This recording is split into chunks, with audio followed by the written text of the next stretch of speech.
बिस्मिल्लाहिर्रहमानिर्रहीम। आज के इस वीडियो में हम एग्जाम्पल 16.15 को डिस्कस करेंगे, जो कि मिस्टर हाइट की बुक से है और ये बटरवर्थ फिल्टर से रिलेटेड है। सेकेंड ऑर्डर बटरवर्थ फिल्टर, और इसके लिए एक स्टूडेंट ने फरमाइश की है। आइए क्वेश्चन पे जाने से पहले सबसे पहले एक बेसिक चीज़ जो मेरे जहन में भी था और यकीनन आपके जहन में भी होना चाहिए, वो ये है कि what is the difference between Butterworth and silent की फिल्टर। ये दोनों टर्म्स हम आगे चल के यूज़ करेंगे, तो ये फ़र्क जहन में आ जाए पहले, कि क्लियर हो जाए कि क्या चीज़ है। बटरवर्थ फिल्टर जो है, the key difference is that the Butterworth refers to a filter response. ये जैसे फिल्टर रिस्पॉन्स है वो इस तरह से, जो कि मैक्सिमली फ्लैट रिस्पॉन्स है, यहाँ तक फ्लैट है, और उसके बाद ये लो पास फिल्टर है तो ये फिर नीचे चला जाता है, तो फ्लैट रिस्पॉन्स है बटरवर्थ के लिए। अब जब इसके साथ ही साइलेंट की जब हम नाम लेते हैं, तो वो बेसिकली एक सर्किट डिज़ाइन है, refers to a circuit topology, practical operational amplifier based implementation. तो इसके ज़रिए से हम ये बटरवर्थ फिल्टर रिस्पॉन्स अचीव करेंगे। और इन शॉर्ट आप ये भी कह सकते हैं कि Butterworth defines what the frequency response looks like, and silent key defines how to build it. So how to build the circuit? Yes. के लिए फर्ज करें higher order low pass filter हम बनाना चाह रहे हैं, यानी second order low pass filter बनाना चाह रहे हैं, तो दो सिंगल लो पास फिल्टर को हम कैस्केड करके भी बना सकते हैं। और इसमें जैसे इस फिल्टर के जो आउटपुट है या ट्रांसफ़र फंक्शन है, वो कुछ इस तरह से आएगा कि Z F divided by Z one minus sign, और यहाँ जेड एफ और जेड वन की वैल्यू आप यहाँ पर आप सॉल्व कर सकते हैं। मैं इसकी डिटेल में नहीं जाऊँगा, अब लो पास फिल्टर को आप देख लीजिएगा। और इसी तरह ये दूसरे का भी है। अब दोनों जो कि हमने कैस्केड किया है, तो इन दोनों को हम मल्टीप्लाई कर देंगे, दोनों के गेन्स को या दोनों के ट्रांसफ़र फंक्शंस को, और कुछ इस तरह का एक इक्वेशन हमें। अब इसको फर्दर इम्प्रूव किया है, ये एक टीम है टैलेंट एंड की, दो बंदों की टीम है, इन्होंने इसको फर्दर इम्प्रूव किया, तो हम उसको अभी देखेंगे। तो याद रहे कि कैस्केड के केस में हमें ये ट्रांसफ़र फंक्शन आया था, और जैसे हमने बताया कि साइलेंट की ने इसको इम्प्रूव किया और वो ये फिल्टर लेकर आए इसके जगह पे। ये भी लो पास फिल्टर है, और इसके कुछ पैरामीटर्स हम एज वी गो हम इसको डिस्कस करेंगे आगे। ये देखिए, ये इनपुट इसके पॉजिटिव टर्मिनल पे है, इसका मतलब है ये नॉन इन्वर्टिंग फिल्टर है। और नॉन इन्वर्टिंग के ये आउटपुट इनपुट रिलेशन कुछ इस तरह से होता है। अब हमारे केस में आर एफ यानी फीडबैक रेजिस्टेंस आर ए है, और आर इन या आर वन की जगह पे हम आर आर बी है। इसको जब हम सॉल्व करेंगे तो ये हमारा गेन आ जाएगा, यानी इस फलन की फिल्टर की gain is controlled by R A R B यहाँ से।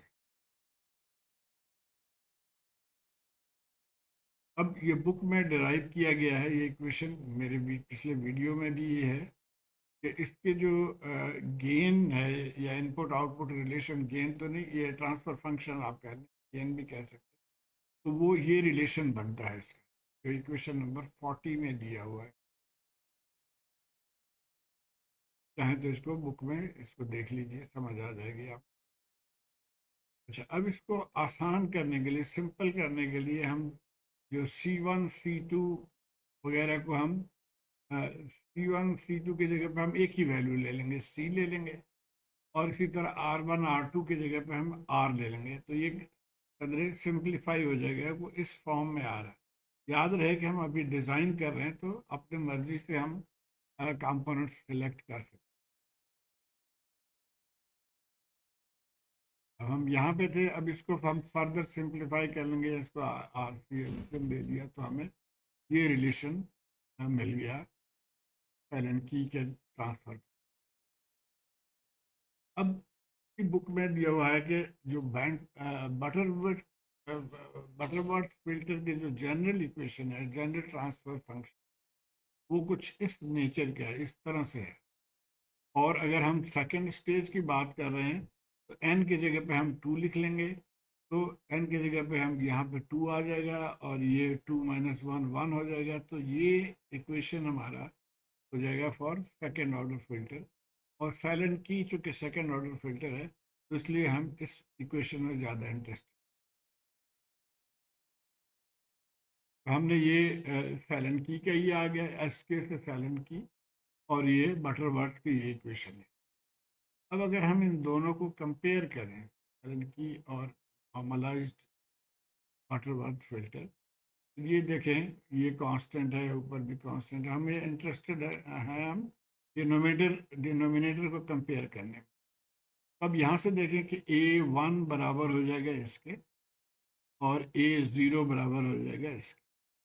हम ये लिख सकते हैं कि A0 इज 1/RC, और ये हमारे बुक में इक्वेशन नंबर 41 है। और इसी तरह A1 जो है ये 3G-R, ये इक्वेशन नंबर 40। ये बहुत इंपॉर्टेंट इक्वेशन है, इसको हमने गौर से देखना है। अब ये यहाँ पे मैं एम्फसाइज कर रहा हूँ कि this is a must, this condition is a must for silent की फिल्टर टू बी बटरवर्थ, या बटरवर्थ इम्प्लीमेंटेशन जब आप कह रहे हैं। So the question that we will be solving in example 16.15 deals with a third order filter. अब third order filter के लिए हमें जनरल बटरवर्थ का फार्मूला ये है। इसको अगर हम थर्ड ऑर्डर के लिए मॉडिफाई करें, यानी एन की जगह पर हम 3 अगर कर, तो ये S3 हो जाएगा, A2S², A1S², ये। और एक चीज़ और इम्पॉर्टेंट है कि जो बटरवर्थ फिल्टर में अ, जब हम कट ऑफ फ्रीक्वेंसी या नॉर्मलाइज्ड इसको कहते हैं, नॉर्मलाइज्ड कट ऑफ फ्रीक्वेंसी जब हम 1 के बराबर लेते हैं, तो ये एक टेबल दिया हुआ है। टेबल में A1 A2 A0 के वैल्यूज ये दिया हुआ है for the third order Butterworth filter. यानी अब ये जो हमारा बटरवर्थ की इक्वेशन है उसमें हम ये वैल्यूज हम पुट कर, अब ये वैल्यू जब हम पुट कर देंगे, यानी A0 के जगह पे हमने 1 पुट कर दिया, A1 और A2 के जगह पे हमने 2 पुट कर दिए, तो ये हमें थर्ड ऑर्डर बटरवर्थ फिल्टर के ये आ गया हमारे ट्रांसफर फंक्शन। अब यहाँ से मज़ीद हम इसको, क्योंकि हमें साइलेंट की तो 2 पोल या सेकेंड ऑर्डर है, तो इस थर्ड ऑर्डर को हम डिफ्रेंशिएट या फैक्टराइज इस तरह से कर लेंगे। हम फर्ज कर लेते हैं कि हमारा एक फ़िल्टर, जो पहले एक फ़िल्टर है वो S+1 उसके डिनोमिनेटर है, तो बाकी जो है वो सेकेंड ऑर्डर हो गया। और ये कैसे निकालेंगे बाकी को, तो सिंपल डिवीजन आप कर देंगे कि ये इस वाले को S+1 से डिवाइड कर लेंगे, तो हम ये टर्म आ गया। This is the second filter या साइलेंट की फिल्टर की ये वैल्यू है। तो ये हमारा इक्वेशन है। अब यहाँ से देखिए कि अब ये दो फिल्टर्स हैं, ये हमारे साइलेंट की फिल्टर है, यहाँ से हम इस इक्वेशन को इम्प्लीमेंट कर सकेंगे। और ये जो एक अलहदा से हमने इन्वर्टिंग एम्पलीफायर लगा दिया है, वहाँ से हम S+1 को इम्प्लीमेंट करेंगे। S+1 के लिए ये है, और ये सेकंड पोर्शन के लिए साइलेंट की। अब आगे कैसे हम चलेंगे ये देखते हैं। देखिए इसके, ये एक किसी और बुक से मैंने लिया है, ये इन्वर्टिंग एम्पलीफायर जो है, इसके आप ट्रांसफ़र फंक्शन कुछ इस तरह से आता है। और इसको आप अगर सिंप्लीफाई करें तो या डिनोमिनेटर को देखें तो यहाँ से आपको नज़र आ रहा है कि ये एक पोल यहाँ पे है, यानी S+समथिंग इज इक्वल टू 0 पुट करेंगे तो ये पोल आ जाएगा। तो एक पोल हमें यहाँ से मिल रहा है। तो इसलिए यहाँ से एक पोल हमें मिलेगा और इससे जैसे हमने कहा कि साइलेंट की से हमें दो पोल्स आ जाएंगे। तो अब हम सिर्फ साइलेंट की को देखेंगे। साइलेंट की में हमें ये इक्वेशन मिल गया था हमें 43 equation S square plus S plus one. पहले इसको हम सॉल्व करेंगे और इसके लिए जो कंडीशन था वो ये था कि जी A0 ये होना चाहिए और A1 ये होना चाहिए। अब इसको अगर हम ए के फॉर्म में लिख लें तो ये A2 S square A1 S और ये A0 था, ये पहले भी आपने देखा है। तो इसका मतलब है कि A2 कितना है, A2 यहाँ पे 1 है, A1 कितना है वो भी यहाँ पे 1 है और A0 कितना है ये भी 1 है। तो A0 1 है और A1 1 है, तो इसका मतलब है कि हम इसको इस तरह से लिख सकते हैं इक्वेशन को, 1 इज इक्वल टू 1/RC² और 1 इज इक्वल टू ये 3 माइनस E/RC। अब यहाँ से क्या नतीजा निकलेगा कि जो RC बराबर हो जाएगा 1 के, और यहाँ से क्या नतीजा निकलेगा कि 1 is equal to 3 minus G। तो इसका मतलब है कि G हैज़ टू बी 2, ये चीज़ याद रहे। तो the gain of the second order silent की Butterworth implementation should be equal to 2। अच्छा, अब बुक में जो है वो कह रहे हैं कि हमें टोटल गेन 4 चाहिए। ये क्वेश्चन है, design A third order low pass filter having a gain of 4 and a corner frequency of 2000 radians per second। तो अगर हम let's begin by selecting the silent की प्रोटोटाइप। ये साइलेंट की आ गया हमें सेकेंड ऑर्डर का। अब यहाँ से जैसे हमने पहले भी डिस्कस किया था कि जब हम इनको सेम कर लेंगे, R1 R2 को R के बराबर कर दिया, C1 C3 को C के बराबर कर दिया फॉर सिंप्लीफिकेशन पर्पस, तो हमारा ये सर्किट कुछ इस तरह से बन गया। इसी अब we'll also add the input stage. अब ये जो पहला स्टेज है इसको भी हम इसके साथ हम ऐड करेंगे ताकि हमारे टोटल 3 पोल वाला सर्किट बन जाए। जब इन दोनों को ऐड करेंगे तो ये हमारा कंप्लीट सर्किट बन गया for the for obtaining 3 poles. The basic structure of the proposed third order low pass Butterworth filter with the component values still to be chosen, वो ये है। अब इनके component values हमने चूज, और पहले वाले का हम गेन को हम कह देते हैं जिसके G1 है, और इस कारण की के गेन को अगर हम कह देते हैं G2। और जैसे हमने डिस्कस किया कि ये दो पैरामीटर जो हैं इसके गेन को डिटरमिन करते हैं और ये पैरामीटर की फ्रीक्वेंसी को डिटरमिन करते हैं। फ्रीक्वेंसी कट ऑफ फ्रीक्वेंसी या कॉर्नर फ्रीक्वेंसी इज 1/RC है। अच्छा, the question desires to have a gain of 4, total gain of 4। और टू पॉसिबिलिटीज, हम G1 यानी पहले स्टेज के गेन को हम 1 लिख लें और सेकेंड स्टेज के गेन को हम 4 लिख लें, तो हम गेन 4 लें। दूसरा ऑप्शन ये है कि हम तो इसके पहले से भी 2 गेन ले लें और दूसरे स्टेज से भी 2 गेन ले लें। अब जैसे हमने कंक्लूड किया कि बटरवर्थ इम्प्लीमेंटेशन के लिए हमें गेन 2 होना चाहिए, इसका मतलब है कि हम इसको हमें फॉलो करना चाहिए, यानी सेकेंड स्टेज के गेन भी 2 हो और फर्स्ट स्टेज के गेन भी 2 हो। लेकिन बुक में इस चीज़ को एक्सप्लेन नहीं किया गया है, ऑल्दो हमने कैलकुलेट किया था कि इट हैज़ टू बी 2, लेकिन बुक में वो ये ले रहे हैं कि जो फर्स्ट स्टेज के गेन 1 ले लें और सेकेंड स्टेज के गेन 4 ले लें। तो हम फिलहाल इसी को लेके चलेंगे और आगे कमेंट्स में हम देखेंगे कि इससे क्या फ़र्क। तो आइए हम बुक मेथड को फॉलो करें। This method is of course it is inconsistent. अब ये हो गया कि ये 1 हो जाएगा, इसके गेन लेंगे और 4 इसके गेन को लेंगे हम। RC हमने देखा था कि RC 1 के बराबर है और जो गेन है वो P4 के बराबर है, टोटल गेन। RC1 हमने यहाँ से दिया था कि 1/RC², जहाँ से RC1 आ गया। और इसका हमने बताया कि ये नॉन इन्वर्टिंग एम्पलीफायर है, तो इसकी ये फार्मूला है, ये जनरल फार्मूला है। हमारे केस में RF की जगह RA हो जाएगा और R1 की जगह RB हो जाएगा। ये पहले भी मैंने डिस्कस किया है। तो अब गेन की ये हमारे पास फार्मूला। अब अगर हम फर्ज करें कि RA3 है, ऑब्वियसली RB जो है वो 1 होगा, तो ये 4 हमारा गेन है, 3 हमने ले लिया, तो यहाँ से अगर आप कैलकुलेट करेंगे तो RB को 1 होना चाहिए।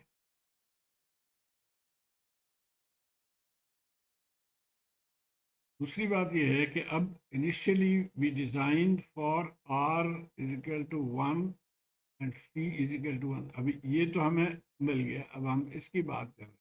R और C के लिए हम फॉर सिंप्लीफिकेशन हम फर्ज कर लेते हैं कि R भी 1 ओम है और C भी 1 ओम है, और यहाँ से ये जो RC इजिकल टू 1 है, ये भी सेटिस्फाई कर रहा है ये रिक्वायरमेंट। लेकिन क्वेश्चन कह रहा है कि जी 2000 रेडियंस पर सेकेंड है। RC इज एक्चुअली हमारा omega is equal to 1/RC। तो वहाँ से हमारा जो कट ऑफ फ्रीक्वेंसी है या कॉर्नर फ्रीक्वेंसी है वो 1 आ रहा है। जैसे कि यहाँ बटरवर्थ की टेबल जो बनाया है उन्होंने, उसमें ओमेगा C फॉर 1 ये कैलकुलेट किया है। और यहाँ से भी देखें कि ओमेगा 1/RC, RC 1 है, तो हमारे केस में ओमेगा इज 1, जब हमने R इजिकल टू 1 लिया और C इजिकल टू 1। लेकिन हमें तो ये लेना है 1 रेडियंस के बजाय हमें 2000 रेडियन लेके जाना है। तो इसके लिए हमने स्केलिंग की टेक्निक जो बुक में दिया हुआ है और मेरे पिछले वीडियो में भी मैंने इसको एक्सप्लेन किया है, उसको हम फॉलो करेंगे।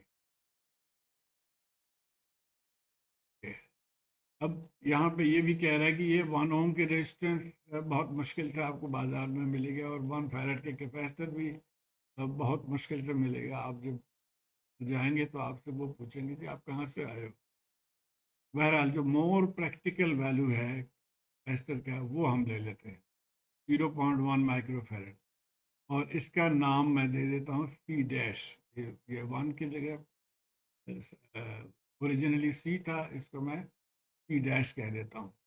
यानी 1 को हमने या C को हमने C डैश में कन्वर्ट करना है। और यहाँ पे याद रहे कि हमने कहा था कि कट ऑफ फ्रिक्वेंसी 1 पे हमने ये कैलकुलेट किया। अब 2000 के लिए हमें क्या करना होगा कि यहाँ से 1 से अगर 2000 रेडियंस जाना है, तो ये हम इसको एक मल्टीप्लाइंग फैक्टर स्केलिंग में, ये आपने पढ़ा होगा, नहीं तो पढ़ लीजिए, तो कहते हैं KF, यानी फ्रीक्वेंसी मल्टीप्लाइंग फैक्टर 2000 हो गया, क्योंकि हम 1 से 2000 पे जा रहे हैं। उसके बाद ये भी टेबल स्केलिंग से ही मैंने लिया है, मेरे पिछले वीडियो में अगेन ये एक्सप्लेन किया गया है।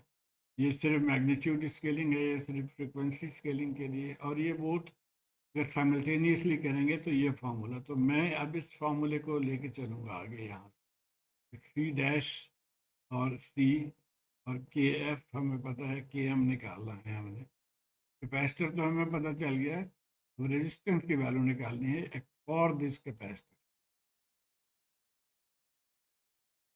तो रेजिस्टेंस के लिए हमें KM फैक्टर एक ज़रूरी होता है। यहाँ पे KM, ये है रेजिस्टर, न्यू रेजिस्टर के लिए KM से मल्टीप्लाई। तो KM ज़रूरी है, और KM हम कैसे निकालेंगे, इस फॉर्मूले से, जैसे मैंने बताया। यहाँ पे C हमारा 1 है, 1 फैरेड। न्यू C जो है वो हमारा 0.1 माइक्रोफैरेड, जिसको मैं C डबल डैश कह रहा हूँ। और KF हमारा ये है 2000 है। तो इसको सॉल्व करके हमें KM आ गया 5000। KM से मल्टीप्लाई करेंगे तो हमें R डबल डैश आ जाएगा। तो double dash KM into R, 1000 into 1 ओम, तो 5 किलो।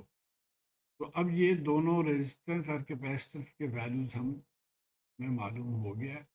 तो अब हमने यहाँ पे लिख लिया, ये देखिए, ये दोनों हमने पहले मालूम कर लिया था, इनके वैल्यूज़ हमने यहाँ से लिख लिए, 01, 01 5K 5।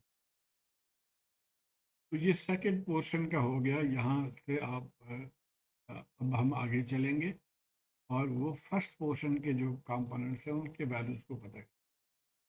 We need to select the value of R1, RF, CF for the first step. R1 है, RF है, इसके वैल्यू हम कैलकुलेट करेंगे। और ये इन्वर्टेड एम्पलीफायर है, तो उसके गेन या उसके ट्रांसफ़र फंक्शन कुछ इस तरह से होता है। ये भी आप इन्वर्टिंग एम्पलीफायर को आप पढ़ लें बुक में, तो यही ट्रांसफ़र फंक्शन दिया हुआ है, नेगेटिव साइन। और यहाँ से आप देखें तो ये एक पोल है, इसको ज़ीरो कर लेंगे तो आप ये आ गया एस इक्वल टू, यानी ये हमारा पोल पॉइंट है। यहाँ पे पोल ग्राफिकल उसमें मैं नहीं जाऊँगा, बस सिर्फ आपको आइडिया देने के लिए। This pole location sets the corner frequency और cut off frequency for this specific stage. तो इसके ये अभी कॉर्नर फ्रीक्वेंसी सेट करेगा ये। और कॉर्नर फ्रीक्वेंसी का फार्मूला ये है, C1 हम अभी यहाँ पे कह रहे हैं फर्स्ट स्टेज के लिए, तो 1/RF/CF।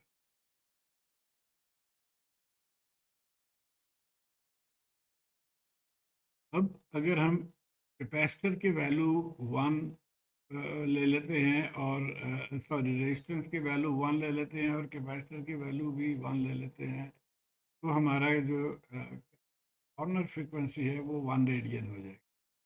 अब जैसे हमने पहले 1 रेडियंस को हम लेके गए थे 2000 रेडियंस पे, एग्जैक्टली इसको भी हम उसी तरह ही जाएंगे। यहाँ पे भी देखिए हमने 1 ले लिया था फॉर ईच, लेकिन अब इनको भी हम स्केलिंग फैक्टर से मल्टीप्लाई करेंगे।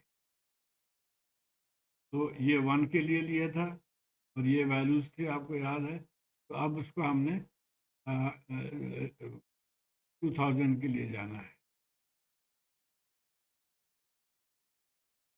How we should do the scaling operation to choose the commonly available value of the capacitor and resistor to obtain the cutoff frequency of 2000 radian. तो अब हमने बजाय 1 और 1 के 1 ओम 1 के हम CF जो है वो 0.1 माइक्रोफैरड दे लिए। जिस तरह हमने यहाँ पे लिए थे एग्जैक्टली वही चीज़ है। और उसी तरह हमने जब स्केलिंग करके इसको, जैसे यहाँ पे हमने 5K निकाला था, यहाँ पे भी हमें 5K आ जाएगा। ये 5K आ गया तो 5K हमने लिख लिया। तो अब तकरीबन ये मुकम्मल हो गया, सिर्फ हमें ये R1 रह गया।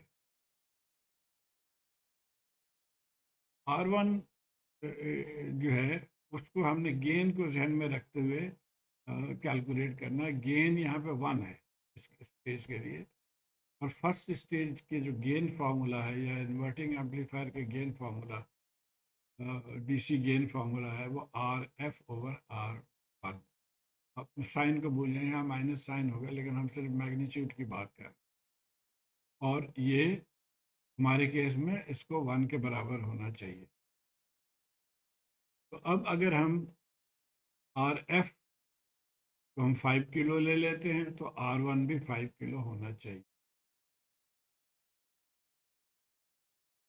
तो मतलब है ये हमारा 5 किलो हो जाएगा और ये हमारा सर्किट कंप्लीट है।